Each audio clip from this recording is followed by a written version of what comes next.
Subscribe कीजिए F study class channel को और बेल आइकन को दबाइए लेटेस्ट वीडियो सबसे पहले देखने के लिए। हेलो फ्रेंड्स, आज हम कक्षा 9 का अध्याय 9 और प्रश्नावली 9.2 का प्रश्न नंबर 5 सरल करेंगे।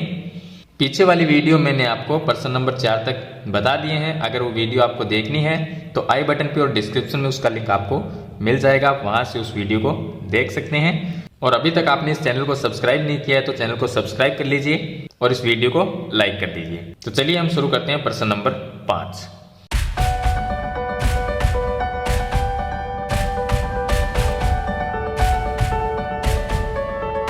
प्रश्न नंबर 5 में हमें दिया गया है कि आकृति 9.17 में PQRS और ABRS समांतर चतुर्भुज है।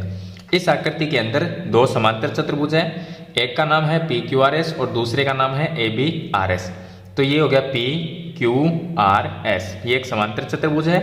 दूसरा ABRS, ये भी एक समांतर चतुर्भुज है।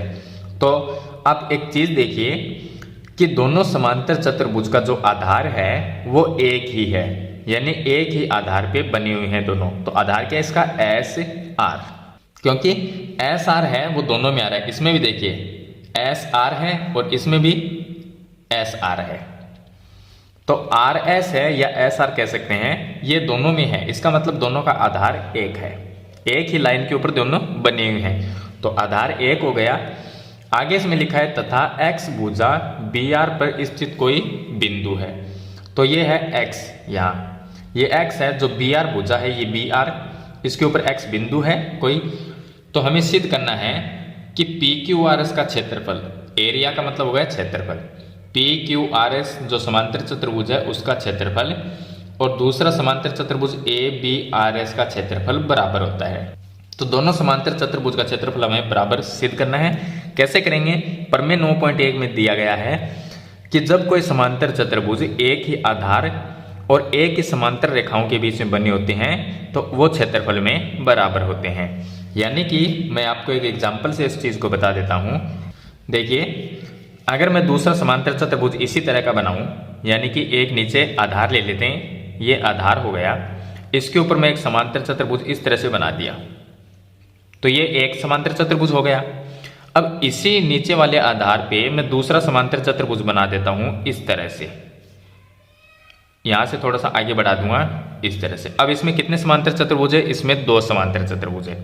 एक तो ये हो गया इधर वाला और दूसरा ये हो गया इधर वाला, तो ये दो समांतर चतुर्भुज। अब आप देखिए, ये रेखा भी समांतर है और ये ऊपर नीचे वाली समांतर रेखाएं हैं, इन दोनों के बीच में बना हुआ है और आधार दोनों का एक ही है। इसी तरह से ये आकृति बनी हुई है, इसके अंदर PQRS और ABRS दोनों एक ही आधार पे बनी हुई हैं और ऊपर वाली और नीचे वाली रेखाएं समांतर है।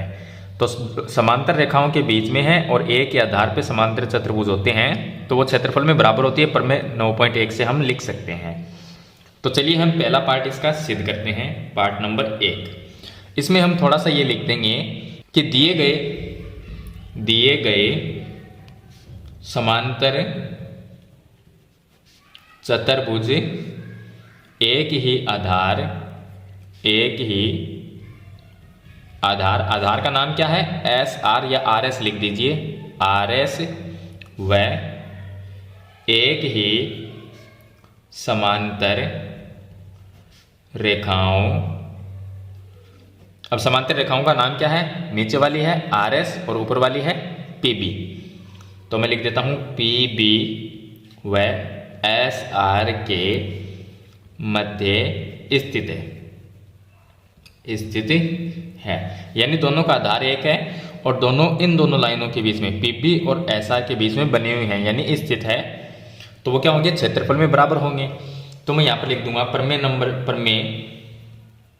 9.1 के अनुसार, 9.1 के अनुसार दोनों का क्षेत्रफल बराबर होगा। तो मैं लिख सकता हूं कि एरिया ऑफ PQRS बराबर एरिया ऑफ ABRS, दोनों का क्षेत्रफल क्या होगा? बराबर। तो इसको नाम दे दिया मैंने समीकरण नंबर 1।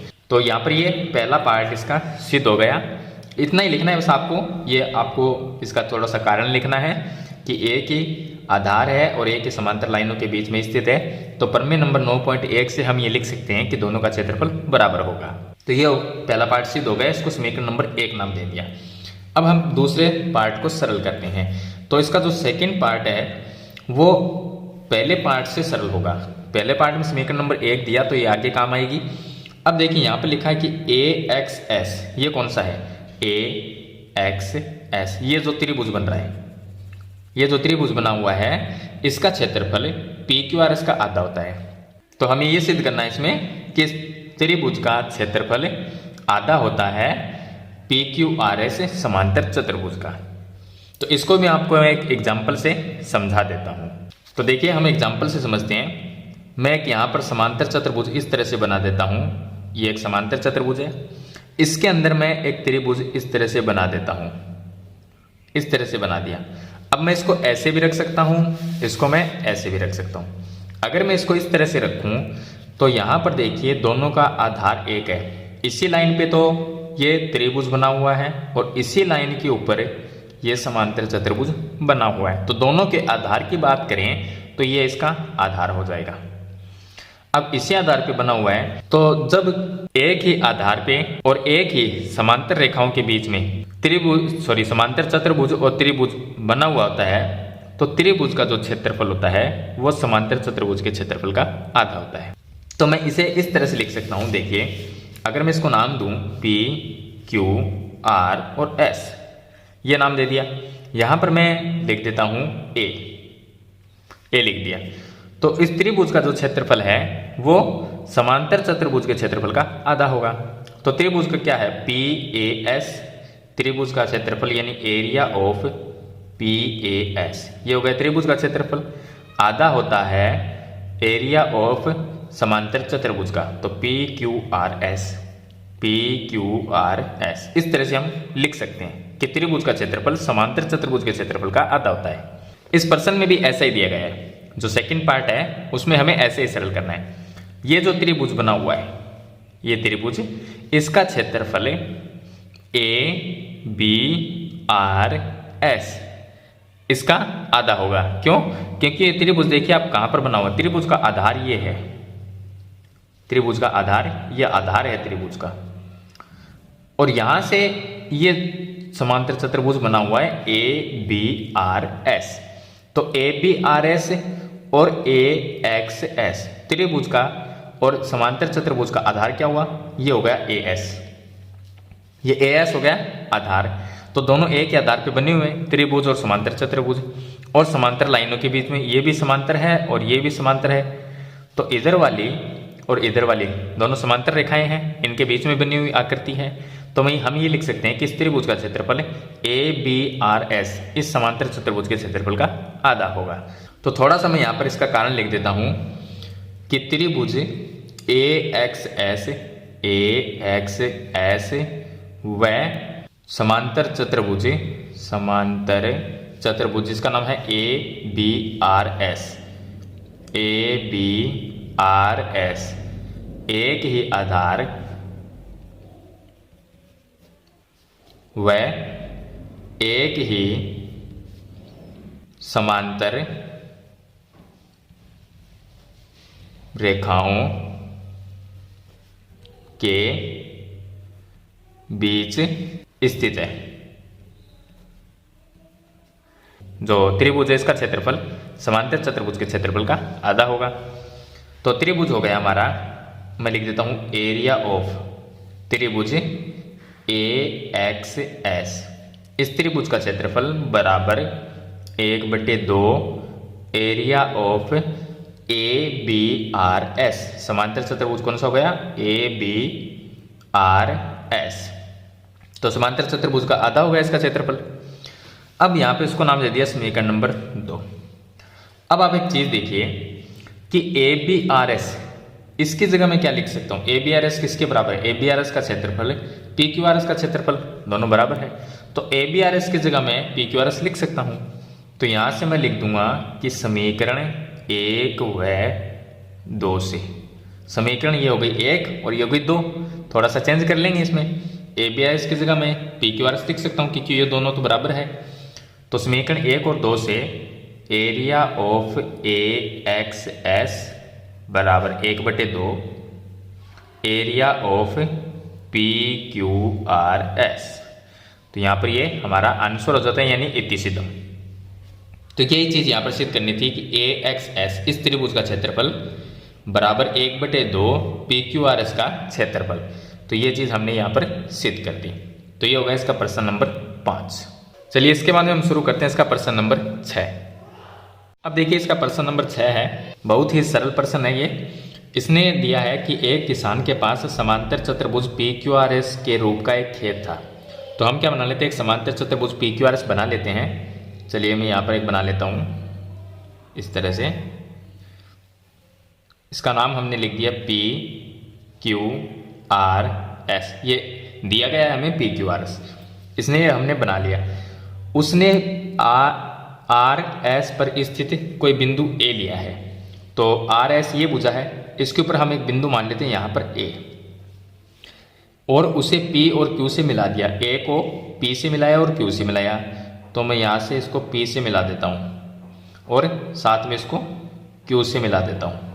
अब ये एक त्रिभुज बन गया। P और Q से मिला दिया। खेत कितने भागों में विभाजित हो गया? तो पहले इसका आंसर लिख देते हैं। तो इसका आंसर देखिए, अब ये जो खेत था, यहाँ पर एक बिंदु A लिया, A को P और Q से जैसे ही मिलाया तो ये खेत कितने भागों में विभाजित हो गया? तो 1 2 3 भागों में विभाजित हो गया। तो मैं यहाँ पे लिख देता हूं 3 भागों में विभाजित हो गया। जो इसका खेत था वो 3 भागों में विभाजित हो गया, और तीनों भाग आपको किस तरह से दिखाई दे रहे हैं? त्रिभुज के जैसे। तो त्रिभुजाकार हो गया। इन भागों के आकार क्या है? आकार क्या है इसका? त्रिभुजाकार। तो आकार में हम लिख देते हैं आकार बराबर त्रिभुजाकार। त्रिभुज के जैसे आकार है सभी, तो त्रिभुजाकार हो गया। वह किसान खेत में गेहूं और दालें बराबर बराबर भागों में अलग अलग बोना चाहता है, वह ऐसा कैसे करे? हमारे पास में 3 भाग है और उसे गेहूं और दाल, 2 चीजें उसे बोना है। गेहूं भी बोना है और दाल भी बोनी है इस खेत के अंदर। इसके 3 भाग हैं और तीनों भाग में बराबर बराबर बोना है। तो वो ऐसा कैसे करेगा? तो देखिए इसका एक सिंपल सा रीजन मैं आपको बता देता हूं कि पी क्यू आर एस क्या है? एक समांतर चतुर्भुज, और इसके अंदर पी ए क्यू, इसमें एक त्रिभुज बना हुआ है। अब देखिए ये जो समांतर चतुर्भुज है इसका आधार पी क्यू है और इस त्रिभुज का भी आधार पी क्यू है, यानी कि दोनों ए के आधार पे बने हुए हैं, यानी ए के आधार पर है और ए की समांतर रेखाओं के बीच में स्थित है। तो ये जो त्रिभुज है इस त्रिभुज का क्षेत्रफल पी क्यू आर एस समांतर चतुर्भुज के क्षेत्रफल का आधा होगा। तो ये बात मैं यहां पर लिख देता हूं।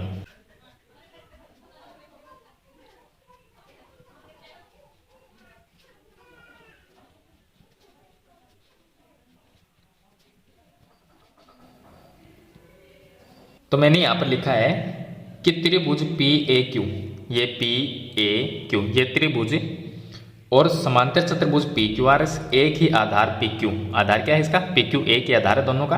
वह एक ही समांतर रेखाओं पी क्यू आर एस, नीचे वाली समांतर और ऊपर वाली समांतर है, के मध्य स्थित है। तो त्रिभुज का क्षेत्रफल यानी कि area of P A Q, इस त्रिभुज का क्षेत्रफल आधा होगा समांतर चतुर्भुज पी क्यू आर एस के क्षेत्रफल का। तो area of P Q R S. अब इससे हम ये पता लगा सकते हैं कि जो त्रिभुज बना है ये त्रिभुज, ये पूरे समांतर चतुर्भुज का आधा है, क्योंकि क्षेत्रफल क्या हो गया? आधा है। ये क्षेत्रफल, त्रिभुज का क्षेत्रफल क्या है? इस समांतर चतुर्भुज पी क्यू आर एस का आधा है। तो ये त्रिभुज कितने भाग में बना हुआ? आधे भाग में बना हुआ है, और ये 2 भाग अलग है। तो ये आधा क्षेत्रफल है और ये आधा क्षेत्र, इन दोनों को मिला दिया जाए तो आधा बनता है, और ये क्या है? आधा भाग है। चलिए अब हमें ये पता लगाना है कि गेहूं और दालें कैसे होएगा।